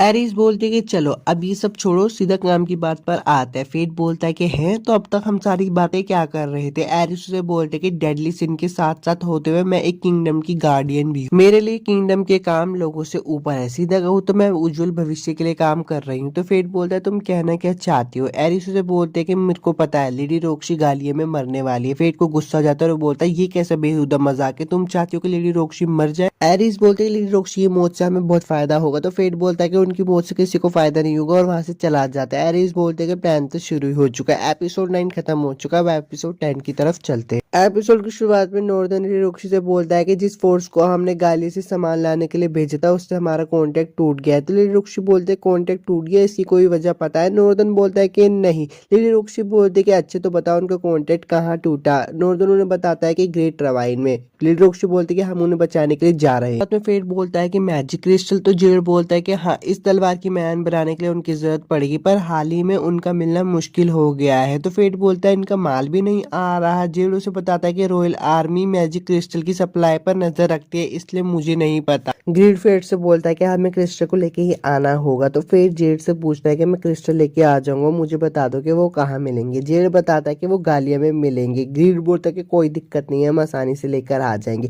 फेड बोलता है कि ठीक है मैं लेकर आ जाऊंगा। जेड बोलता है अच्छा तो मैं तुम्हें डिस्काउंट दूंगा। अब वो उस नक्शे में बता रहा है कि ये वही नक्शा है जो मेरे मास्टर मटेरियल इकट्ठा करने के लिए इस्तेमाल करते। ग्रीड बोलता है कि ठीक है मतलब हमें हमारी म्यान को बनाने के लिए नए संवर पर निकलना होगा। वो लोग सफर में बहुत सारे मॉन्स्टर से भी मिलते हैं और उनको मार भी देते हैं। लेडी रोक्सी का सीन दिखाया जाता है। मीरिया उनको बुलाती है और बोलती है कि लेडी रोक्सी ये देखिए। पीछे से नॉर्दर्न ने बोलता है कि हाँ यहाँ पे कंपास काम नहीं करते। मीरिया बोलती है तो हम ग्रेट रिवाइन के रास्ते का पता कैसे लगाएंगे। तो म्यूगन बोलता है कि चांद और सितारों की पोजीशन से हम दिशा का पता लगाते हैं लेकिन आज तो बादल छाए हुए हैं। लेडी रोक्सी बोलती है हाँ चांद भी नहीं दिखाई दे रहा। लेडी रोक्सी ने बताती है कि जहाँ पे ओट्स की संख्या ज्यादा होती है वहां पे गालिया का रास्ता होता है थोड़ा बहुत। तो म्यूगन बोलता है कि फिर तो बस हमें ओक्स का पीछा करना है और हमें गालिया में जाने की दिशा मिल जाएगी। तो लेडी रोक्सी बोलते हैं कि इसमें थोड़ा खतरा है क्योंकि यहाँ पे ओट्स के अलावा और भी बहुत सारे मॉन्स्टर है, यहाँ पे क्राउन बीस्ट भी होते हैं, हमें बहुत ध्यान से जाना होगा। फेट का सीन दिखाया जाता है। ग्रीड से बोलता है कि काफी समझदार हो गए हो। तो फेट बोलता है कहना क्या चाहते हो। ग्रीड बोलता है कि योद्धा को लड़ाई करने से पहले आराम करना चाहिए। फेट बोलता है चुप करो और आंखें बंद कर लेता है।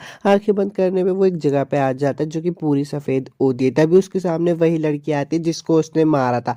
वो लड़की कुछ बोल रही होती है पर वो उसे सुन नहीं पा रहा होता क्योंकि वहां पे हल्ला बहुत ज्यादा होता है। वो कहना क्या चाहती थी अचानक से वहां का वातावरण बदल जाता है और खून ही खून आ जाता है। कुछ लोग फेट को नीचे खींच रहे होते हैं पर वो फेट का एक सपना होता है। फेट उठकर बोलता है कि वो क्या था और वो ये भी बोलता है कि मुझे यहाँ पे कुछ मॉन्स्टर की मौजूदगी हो रही है। ग्रीड उसे बताता है कि ये मॉन्स्टर नहीं है, ये कोई क्राउन बीस्ट है। फेट बोलता है कि मुझे कुछ दिखाई नहीं दे रहा। तो ग्रीड बोलता है कि अपने नाइट विजन का इस्तेमाल करो ना। वो अपनी नाइट विजन का इस्तेमाल करता है तो उसे पता चलता है कि वहां तो छिपकलियां है और वो पूरी 4 है। वो कहता है कि तो बहुत आसान है और वो सारी छिपकलियों को मार देता है। लेकिन रोक्सी का सीन दिखाया जाता है जो कि सो रही होती है पर उनपे बहुत सारी छिपकलियों ने हमला कर दिया होता है। वो कहती है कि नॉर्दर्न कहाँ है। वो वो नॉर्दन की तरफ देखती है पर उसको बहुत ज्यादा चोट लगी होती है। मीरिया बोलती है कि अगर लेडी रॉक्सी को कुछ हुआ ना तो मैं तुम सबको छोड़ूंगी नहीं। वो अपनी तलवार का इस्तेमाल करके उस छिपकली पे हमला करती है पर उस छिपकली को कुछ नहीं होता और उसको पीछे धकेलती है। म्यूगन कहता है कि तुम्हें ये नहीं पता कि अगर तुम छिपकली के ऊपर जादू की तलवार मारोगे तो उसे कुछ नहीं होता है। लेडी रॉक्सी से बचा रही होती है पर तभी एक छिपकली उस पर हमला करने वाली होती है पर फेट आके उसे बचा लेता है और बोलता है कि यहाँ पे और भी है और फेट सारी छिपकलियों को वहां पे मार देता है। लेडी रॉक्सी बोलते हैं कि तुम्हारा शुक्र है, तुमने मेरे और सैनिक मरने से बचा लिए और तुमने मीरिया की भी मदद की। मीरिया बोलते कि मैंने इसे थोड़ी ना मदद मांगी थी और लेडी रॉक्सी आपकी हिफाजत तो मुझे करनी थी। म्यूगन बोलता है कि बेवकूफ थोड़ी तो शर्म करो, उससे तुम्हारी जान बचाइए। म्यूगन बोलता है कि हम फिर से मिल गए, मैं हूँ इस यूनिट का कैप्टन, मेरा नाम है म्यूगन। लेडी रॉक्सी बोलती है कि यह है नॉर्दन और अब ये बेबीलोन की सुरक्षा कर रहा है। नॉर्दन बोलता है कि तुम्हारा शुक्र है, तुमने हमारी जान बचा ली। फेट बोलता है कि इन सब की कोई जरूरत नहीं है पर मुझे अभी एक बात की बहुत चिंता हो रही है और वो एक छिपकली के ऊपर निशान दिखाता है। लेडी रॉक्सी पास जाकर बोलती है कि हाँ, इस वाली छिपकली के पास भी ऐसा ही निशान है। मीरिया बोलती है कि चारों छिपकली पर एक ही निशान है। फेट बोलता है यहाँ पर चल क्या रहा है। म्यूगन उसे बताता है कि आमतौर पर क्राउन ब्रेस कभी साथ में काम नहीं करते। मीरिया बोलती है कि मुझे ऐसा लगा वो लोग लेडी रॉक्सी के पीछे थे। लेडी रॉक्सी बोलती है कि मुझे लगता है बस ये जरूर कोई इत्तेफाक होगा। पीछे से नॉर्दन बोलता है कि पता नहीं गालिया में क्या हो रहा होगा, जबकि डिवाइन ड्रैगन भी जाग चुका है अपने घोंसले से। वो लोग ग्रेट रिवाइन पहुंच जाते हैं तो फेट बोलता है मदद पाकर खुशी हुई। म्यूगन बोलता है कि किस्मत की बात है, हम एक ही तरफ जा रहे हैं। लेडी रॉक्सी हाथ आगे बढ़ाते और बोलते मैं तुम्हारी दुआ करूंगी कि तुम्हारी जर्नी अच्छी जाए। फेट उनसे हाथ मिलाने के लिए घबरा रहा होता है क्योंकि वो उनका दिमाग पढ़ सकता है पर जल्दी से मीरिया आके उसके हाथ को पकड़ लेती है और फेट उसका दिमाग पढ़ लेता है। मीरिया मन में कह रही होती है कि मेरी लेडी रॉक्सी की हिफाजत तो मैं ही करूंगी, निकल जा कीड़े यहाँ से।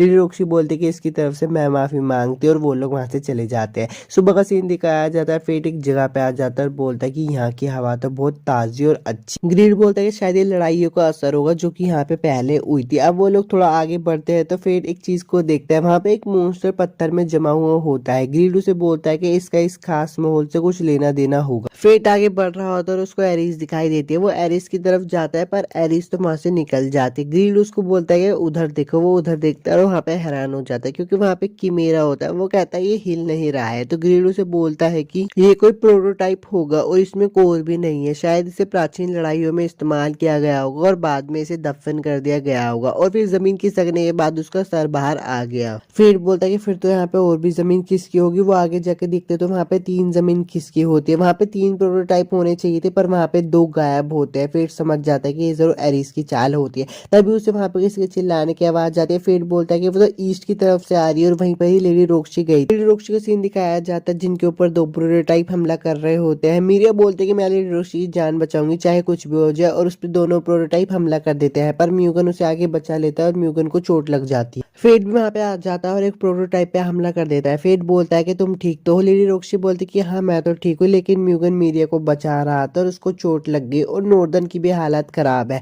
ग्रीड बोलता है कि इसकी रीजनरेशन की स्पीड तो हैनियल से बहुत ज्यादा ही कम है। फेट लेडी रॉक्सी को बोलता है कि इन्हें कीमेरा कहा जाता है और इनकी कोर से इनकी कमजोरी होती है। आप उस मॉन्स्टर को देख रहे हो ना, वही इसका कोर है। अगर हम उसे मार देंगे तो फिर बाद में हिलडुल नहीं सकेंगे। वो दोनों ही उन दोनों कोर्स पे हमला कर रहे होते हैं तो ग्रीड बोलता है वो हमें दूर रखने की कोशिश कर रहे हैं, उनके लिए बुरा है। फेट लेडी रॉक्सी के साथ लड़ रहा होता है और मन में बोल रहा होता है कि मैं पहली बार लेडी रॉक्सी के साथ मिलकर लड़ रहा हूँ और ये माइन और आरोन से तो अच्छा ही लग रहा है। वो दोनों उनमें से एक कीमेरा को मार देते हैं पर एक कीमेरा उनको एक गड्ढे में फेंक देता है। फेट बेहोश हो जाता है। ग्रीड उसे बोलता है फेट तुम उठ गए। फेट कहता है कि अच्छा तो हम वहां से नीचे गिरे थे। फेट ने मास्क नहीं लगा रखा होता और उसकी गोदी में लेडी रॉक्सी सो रही होती है। वो कहता है कि अरे यार ये तो बहुत प्रॉब्लम हो जाएगी। वो अपने मुंह को छुपा लेता है क्योंकि लेडी रॉक्सी उठ जाती है। वो उठने की कोशिश कर रही होती है पर वो उठ नहीं पाती। लेडी रॉक्सी कहती है अगर मैं थोड़ा सा आराम करूंगी तो मैं ठीक हो जाऊंगी। फेट बोलता है कि ये हुई ना खोरी नाइट वाली बात। फेट बोलता है कि अगर जमीन नहीं किसकी होती तो हमने उसकी मेरा को हरा ही दिया होता। लेडी रॉक्सी बोलती है कि मेरा क्या होता है। फेट ने बताता है कि एक आर्टिफिशियल मॉन्स्टर है जो कि गालिया में 4000 साल पहले बने थे। लेडी रॉक्सी बोलती है कि मुझे जानना है तुम्हें कीमेरा के बारे में किसने बताया। फेट बोलता है कि इसके बारे में मुझे गालियन ने बताया। तो लेडी रॉक्सी बोलती है कि अच्छा एक जवान सी लड़की जो कि हाथों में कुल्हाड़ी लेके घूमती है, मैंने उसे बहुत बार अपने इलाके में देखा है और बेबीलोन की लोड के ऊपर उसने अपने कुल्हाड़ी से वार किया था। फेट बोलता है कि हाँ बड़ी खतरनाक लड़की लगती है। लेडी रॉक्सी बोलती है कि अफवाह है कि वो एक स्कल मास्क वाले पहने जैसे जवान आदमी के साथ घूमती है। फेट बोलता है कि अच्छा ठीक है, ऐसे देखो मत, हाँ मैं ही हूँ जो उस लड़की के साथ सफर कर रहा हूँ। लेडी रॉक्सी उसको देख रही होती है तो फेट बोलते कि आप मुझे ऐसे क्यों देख रहे हो। लेडी रॉक्सी बोलते कि जो मैं देखकर मुझे किसी अपने की याद आती है, पर ऐसे लगता है कि वो मेरे साथ ही है। अब जब हम बिछड़ गए हैं तो मैं सोच रही हूँ क्या वो वहाँ पे खुश होगा। तो फेट बोलते हैं कि हाँ वो खुश ही होगा, उसके पास तुम जैसे इतनी अच्छी लड़की है जो उसकी चिंता करती है। लेडी रॉक्सी बोलते कि हाँ तुम सही कह रहे हो। तभी फेट को भूख नहीं लगती है और उसकी आंखों का कलर बदलने लगता है। लेडी रॉक्सी बोलती है कि तुम्हारी आंखों का कलर बदल रहा है। फेट वहां से भाग जाता है और बोलता है कि बुरा हुआ। तभी वहां पे उसके ऊपर वो किमेरा हमला कर देता है। फेट उस किमेरा को भी मार देता है। वो कहता है कि अच्छा अब तो मुझे पता चल गया कि लेडी रॉक्सी के पीछे कोई तो पड़ा है उनकी जान लेने के लिए। लेडी रॉक्सी आ जाती है वहां पे तो फेट बोलता है आप चिंता करने की कोई बात नहीं, मैंने इस किमेरा को हरा दिया। पर वहां पे जमीन खिसकने वाली होती है, इसलिए फेट लेडी रॉक्सी को बचा लेता है। वो देखते हैं कि म्यूगन और मिरिया उन लोगों को बचाने आ गए। एपिसोड 10 खत्म हो चुका। वो एपिसोड 11 के एक्सप्लेनेशन को शुरू करते हैं। एपिसोड की शुरुआत में लेडी रॉक्सी बोलते हैं कि अब अपनी तलवार निकालो, मैं तुम्हें लड़ाई के लिए चुनौती देती हूँ। तो फेट बोलता है मैंने कुछ किया है क्या। मीरिया वहां पे आती है और बोलती है प्लीज मासूम मत बनो, तुमने लोगों के साथ झगड़ा किया है और उनकी प्रॉपर्टी तोड़ी है। तो फेट बोलता है कि मैंने तो इसलिए किया क्योंकि उन्होंने पहले मुझ पे हमला किया। तो लेडी रॉक्सी बोलती है कि फिर भी मैं अहिंसा नहीं सहन कर सकता। फेट बोलता है कि तो मैं क्या करूं। लेडी रॉक्सी बोलती है कि तुम रॉयल आर्मी को ज्वाइन कर लो, ऐसा करने से घमंडी वॉरियर भी तुमसे पंगा लेने से डरेंगे। तो फेट बोलता है मेरी चिंता करने के लिए शुक्रिया, पर मैं ये सब नहीं करने वाला। लेडी रॉक्सी बोलती है कि मुझे पता था तुम यही जवाब दोगी। लेडी रॉक्सी बोलते हैं अगर तुम मेरी बात नहीं मानोगे तो तुम्हें सलाखों के पीछे जाना होगा। फेट बोलता है कि मुझे मंजूर नहीं और अपनी तलवार निकाल लेता है। लेडी रॉक्सी बोलते है कि तुम बिना मैन निकाले ही तलवार से लड़ोगे, अगर टूट जाए तो नाराज मत होना। फेट बोलता है कि मेरी तलवार एक खास तरीके से बनी है इसलिए कोई बात नहीं, और उन दोनों के बीच में लड़ाई शुरू हो जाती है। पर फेट सीरियसली नहीं लड़ रहा होता तो लेडी रॉक्सी से बोलती है अगर अपनी पहचान तुम्हें छुपा के रखनी है ना तो सीरियसली लड़ाई करना शुरू करो। तो फेट बोलता है ठीक है, जैसा आप कहते हो वैसे ही होगा। फेट अपनी ताकत को निकाल लेता है और वह होली सोर्ड की ताकत को इस्तेमाल कर रहा होता है। लेडी रॉक्सी बोलती है अरे तुम तो होली नाइट भी नहीं हो और तुम्हारे पास होली सोर्ड भी नहीं है, फिर भी तुम होली सोर्ड की शक्ति को कैसे यूज कर पा रहे हो। तो फेट बोलता है कि मैंने तुमसे कहा था ना मेरी तलवार बहुत खास है, असल में एक वेपन एड ऑन है जो होली सोर्ड की टेक्निक को सुधारता है। ये मैजिक क्रिस्टल से बनी हुई है जो कि मैं ग्रेट रवाइन से लेकर आया था। तो लेडी रॉक्सी बोलते हैं अच्छा अगर तुम्हारी तलवार इतनी ताकतवर है तो मुझे लगता है तुम पहले एक होली नाइट रह चुके हो। तो फेट बोलता है कि ऐसी कोई बात नहीं है, मैं तो सिर्फ एक आम योद्धा हूँ। उनके बीच में लड़ाई शुरू हो जाती है। फेट लेडी रॉक्सी पे भारी पड़ रहा होता है तो मीरिया बोलती है क्या लेडी रॉक्सी हार जाएगी। लेडी रॉक्सी हिल रही होती है पर तभी उनका पेंडेंट बाहर आ जाता है। फेट का ध्यान उनके पेंडेंट पे होता है क्योंकि फेट ने उन्हें दिया होता है। इसी मौके का फायदा उठा के लेडी रॉक्सी फेट को हरा देती है और बोलती तुम्हारा ध्यान कहाँ था। मीरिया बोलती है कि मुझे तो पता था, लेडी रॉक्सी इस चिरकुट से तो कभी हार ही नहीं सकती। लेडी रॉक्सी फेट को बोलती है कि तुम अचानक से इतने शांत कैसे हो गए। फेट बोलता है कि तुम कहना क्या चाहती हो, मैं ऐसा ही हूँ। लेडी रॉक्सी बोलती है मुझे पागल मत बनाओ। फेट बोलता है कि अच्छा चलो जो भी हो मैं यहाँ से जा रहा हूँ। लेडी रॉक्सी बोलती है कि सुनो तुम्हारी तलवारबाजी का तरीका क्या तुमने सर आरोन से सीखा है, मैंने भी उनसे ट्रेनिंग ली थी गालियत जाते वक्त। मुझे तुम्हारे हमला करने के तरीके और चाल से उनकी याद आती है। सर आरोन ने मुझसे कहा था कि एक मुसाफिर से मिलने के बाद जो गालियत जा रहा था उसने मुझे हिम्मत दी और मैंने वापस से तलवार उठाने का फैसला किया, और उन्होंने कहा उस मुसाफिर में इतनी ताकत है कि वो खुद उसके सामने कमजोर पड़ गए थे। लेडी रॉक्सी बोल रही थी कि अगर तुम वो हो तो, पर तभी फेट उनकी बात काट देता और बोलता कि अगर मैं वो हूँ भी तो ये मेरी प्रॉब्लम है, तुम्हें गालिया में खुद की हिफाजत पर ध्यान देना चाहिए। और वो दोनों वहां से चले जाते हैं। फेट जाते हुए सोच रहा होता है कि लेडी रॉक्सी कितनी ईमानदार और दयालु है, उनकी खुद की जान खतरे में होने के बाद भी उन्हें मेरी फिक्र है। तभी उसे म्यूगन की आवाज आती है और बोलती है कि तुमने कमाल कर दिया, मैंने देखा तुम लेडी रॉक्सी के साथ कितने अच्छे तरीके से लड़ रहे थे। फेट बोलता है कि ये तो कुछ भी नहीं था। म्यूगन बोलता है कि तुम सही था किमेरा के बारे में, मेरे स्वर्गवासी पिता और मेरी बेटी किमेरा के बारे में पढ़ाई कर रहे हैं। तो फेट बोलता है कि हमें उससे जाकर मिलना चाहिए। म्यूगन बोलता है कि तुम मेरी बेटी से मिलने चाहते हो, ऐसा कभी नहीं होगा। तभी रायने का सीन दिखाया जाता है। उसकी फ्रेंड उससे पूछती है कि तुम्हें क्या लगता है वेलरिक्स ब्रदर के बीच में क्या चल रहा है। रायने कहती है कि हार्डो मर गया, शायद उसकी वजह से वो लोग पगला गए हैं। अफवाह भी कहते हैं कि वो पूरे दिन अपने घर में बैठकर फिलोसफर स्टोन के बारे में पढ़ाई करते रहते हैं। उसकी दोस्त बोलती है कि फिलोसफर स्टोन, तो उसकी दोस्त उसे बताते हैं कि हाँ वो उन्होंने एक ट्रिप पे जाके उसको ढूंढा था। रायने फिलोसफर स्टोन के बारे में एक बुक में पढ़ती है, उसमें हमें फिलोसफर स्टोन के बारे में बताया जाता है कि वो किसी भी घाव को भर सकता है और साथ ही अपने ओनर को अच्छी ताकत देता है और उसे बहुत मजबूत बनाता है, पर उसकी कीमत भी है, वो अपने ओनर का माइंड और उसकी बॉडी को काबू में कर लेता है। तो उसकी फ्रेंड बोलती है ये लोग क्या खिचड़ी पका रहे हैं। फेट का सीन दिखाया जाता है जो कि बेड पे बैठ कर सोच रहा होता है कि मैं उतना ताकतवर कैसे बनूंगा, पर तभी उसे एक अलार्म की आवाज सुनाई देती है और लेडी रोक्सी भी चौकन्ना हो जाती है। उसके पास नॉर्दन आता है और बोलता है कि वहाँ बड़ी भगदड़ मची है जो डेथ मार्च कर रहा है। लेडी रोक्सी जल्दी से एक सेना को तैयार करती है और बोलती है हम गालिया जा रहा है। वो गालिया के लिए निकल जाती है। फेट का सीन दिखाया जाता है। ग्रिल उससे पूछता है कि क्या तुम फिर से हीरो बनने वाले हो, तो फेट उसे जवाब देता है कि नहीं, अगर ये सब डेथ मार्च कर रहा है तो लेडी रोक्सी उससे निपट लेगी। वो अपनी भूख को जगा लेता है तो ग्रिल बोलता है तुम अब इसको अच्छे से संभाल पा रहे हो, हमें तैयार रहना होगा, हमें पता करना होगी क्या चल रहा है और उसको तुरंत रोकना होगा। ग्रिल बोलता है कि रॉयल आर्मी की तरफ कुछ आ रहा है। फेट बोलता है कि मुझे तो दिखाई नहीं दे रहा, पर जब वो अपनी आंखों से देखता है तो वो बोलता है अरे तू नीचे से आ रहा है। ग्रिल उसे बोलता है कि वो एक वेल की रफ्तार से चल रहा है और अगर वो ऐसे ही चलता रहा तो वो रॉयल आर्मी के करीब बहुत जल्दी पहुंच जाएगा। ग्रिल बोलता है कि लेडी रोक्सी और रॉयल आर्मी का ध्यान अभी डेथ मार्च पे है और अगर उन पे अचानक से हमला होता है तो मुसीबत आ जाएगी। फेट बोलता है कि तुम्हें पता है ना ग्रिल हमें क्या करना है, और वो उस स्लाइम के ऊपर हमला करके अपनी तरफ बुला लेता है। फेट बोलता है कि अब हम बताते हैं कि इसके साथ क्या करना है, पर वो उसके ऊपर देखता है कि उसके पास भी वही निशान होता है जो उन चिपकलियों के पास होता है। फेट बोलता है कि अब तो हम इसका पर्दाफाश करके रहेंगे और वहां से कूद जाता है। कूदते हुए फेट सोच रहा होता है कि अगर मैं अपने पहले वाले टाइम में होता तो मैं कभी इतनी ऊंचाई से नहीं कूद पाता। फेट और उनके बीच में लड़ाई होने लगती है, पर वो स्लाइम उस पर एसिड फेंकने लगता है। फेट बोलता है ये एसिड रेन क्यों कर रहा है, इसकी महक बहुत गंदी है। तो ग्रीड बोलता है कि संभल कर रहना, अगर तुमने उसे छू लिया तो तुम मर जाओगे। फेट बोलता है कि हम इससे करीब से नहीं लड़ पाएंगे। ग्रीड उसे एक बार और बताता है कि अगर तुमने इसे काटा और अगर इसने अपना एसिड फैला दिया तो ये तुम्हारी हड्डियां तक फैला देगा। अब उनके बीच में थोड़ी सी लड़ाई होने लगती है और वो स्लाइम जमीन के अंदर चला जाता है। फेट भी उसके ऊपर एक जोरदार हमला करता है और जाकर देखता है, पर वो स्लाइम जिंदा होता है। तभी वो ऊपर उठ के देखता है तो उसके जैसे एक बंदा वहां पे खड़ा होता है। फेट बोलता है कि मेरे जैसा भेष बदलने वाला मास्क। फेट बोलता है कि जरूर एरिसी होगी और उस पर हमला कर देता है। ग्रीड उसे बताता है कि ये मोर्टल सिन का वेपन है ब्लैक गन एनवी। वो उस पर हमला कर देता है, पर वो देखते कि वो तो एरिस है ही नहीं। वो बंदा बोलता है कि तुम मेरा वक्त बर्बाद कर रहे हो। फेट और उसके बीच में लड़ाई शुरू हो जाती है, पर वो ग्रीन मास्क वाला बंदा फेट पे भारी पड़ रहा होता है और एक टाइम पे आके वो उसको हराने ही वाला होता है। फेट बोलता है कि वो बहुत ताकतवर है। वो ग्रीन मास्क वाला बंदा बोलता है कि अब तुम्हारा खेल खत्म।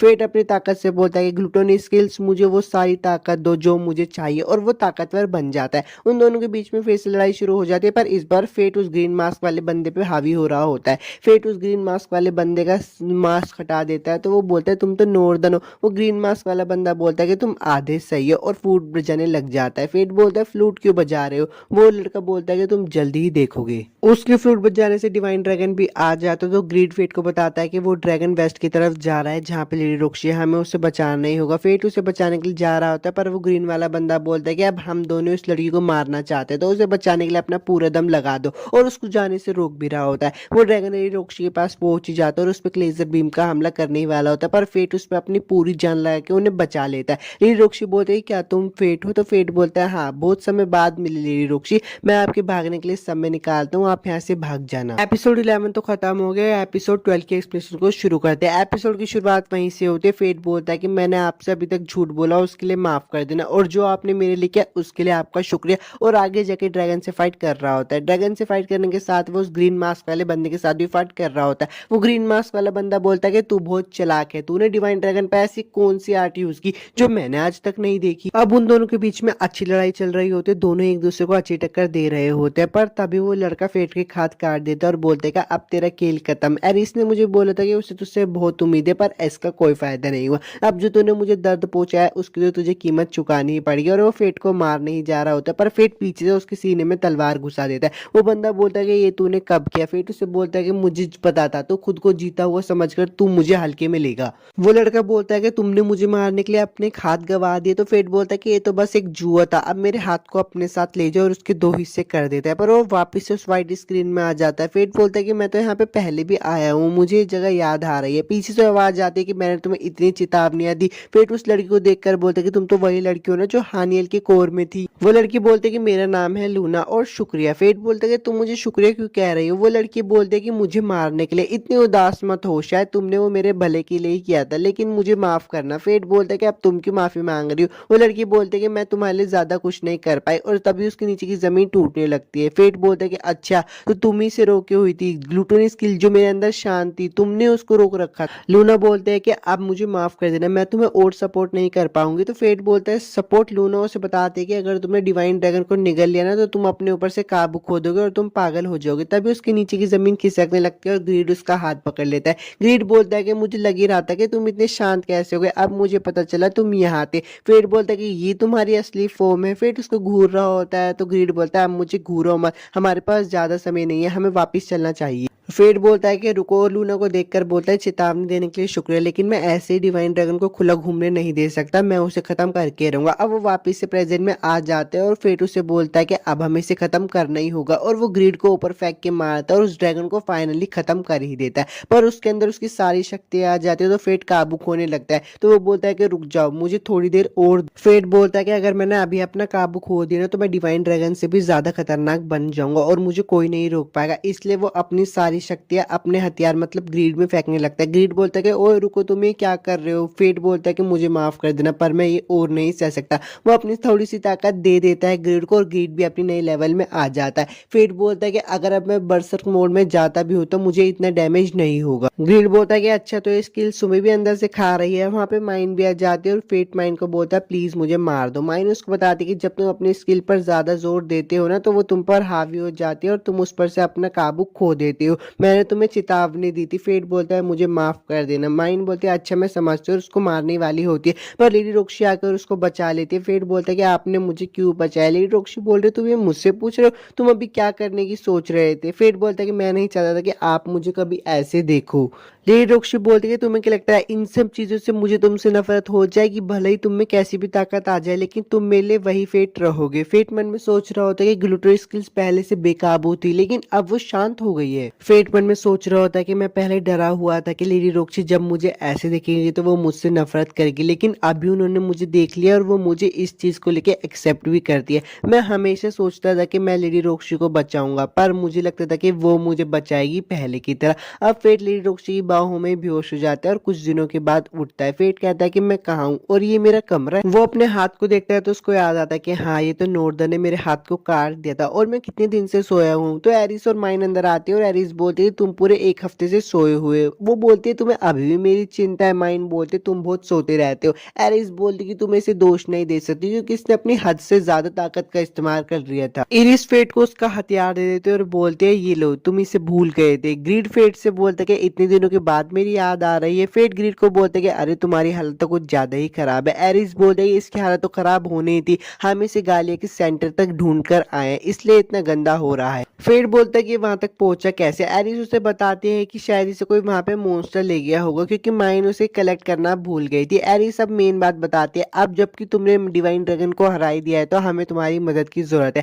खैर रोक्शी की मौत से क्राउन ह्यूमन बनाने का प्लान अब खत्म हो चुका है। फेट बोलता है कि वादा करो कि अब तुम लेडी रोक्शी को कभी नुकसान नहीं पहुंचाओगे। तो एरिस बोलते हैं कि हाँ मैं इतनी बेवकूफ थी, मैंने उसे मारने का प्लान बनाया। अब जबकि डिवाइन ड्रैगन बन गया है तो अब इस देश का एक नया जन्म होगा और हमें तुम्हारी मदद की जरूरत है। तुम मना नहीं कर सकते क्योंकि जिन जिन के पास ये अजीब से वेपन होते हैं उन्हें करना ही पड़ता है। फेट बोलते कि अच्छा ठीक है। एरिस बोलते कि चलो अब तुम्हारे हाथ का जुगाड़ करते हैं। फेट बोलते क्या मेरा हाथ ठीक हो जाएगा। एरिस बोलते कि हाँ पर उससे पहले हमें यहाँ से निकलना होगा। तो फेट बोलता है मैं लेडी रोक्शी से तो मिल लेता हूँ। एरिस बोलते कि नहीं, अभी तुम्हारा उसके पास जाना खतरनाक है और वो वहां से चला जाता है। अब लेडी रोक्शी का सीन दिखाया जाता है जो कि फेट से मिलने के लिए आ रही होती है। रास्ते में उसे मीरिया मिलती है और पूछती है आप कहाँ जा रही हो। तो लेडी रोक्शी बोलती है मैं एक ट्रिप पर जा रही हूँ और मन में मीरिया बोलते कि हाँ मुझे पता है आप उस झिंगुर से ही मिलने जा रही होगी। लेडी रोक्शी फेट के कमरे में आती है और फेट को गायब देखकर चिंता करने लगते हैं। वो एक लेटर पढ़ते हैं और उसमें लिखा होता है मुझे माफ करना, मैंने आपको कभी अपनी ग्लूटनी स्किल्स के बारे में नहीं बताया और हाँ मुझे माफ कर देना, लेकिन मुझे अभी जरूरी काम से जाना पड़ा, पर मैं एक दिन आपसे वादा करता हूँ मैं आपसे जरूर मिलने आऊंगा, तब तक अपना ख्याल रखना। लेडी रोक्शी बोलते कि पहले तुमने मुझे इतनी हिम्मत दी और अब ऐसे अकेले छोड़कर जा रहे हो। तभी थोड़ा पास का सीन दिखाया जाता है।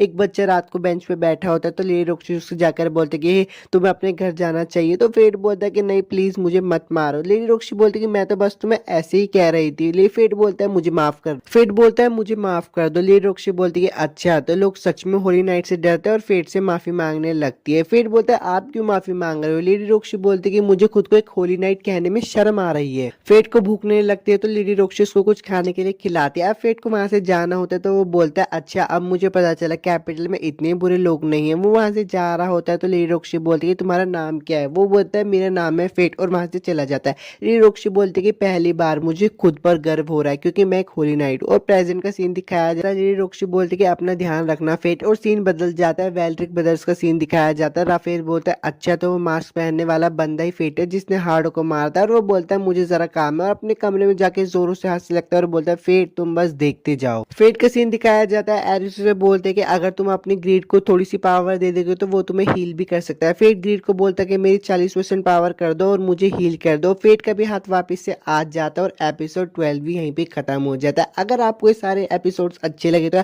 वीडियो को लाइक और सब्सक्राइब जरूर करना। मिलता हूँ आपसे नेक्स्ट एनिमे एक्सप्लेनेशन वीडियो में।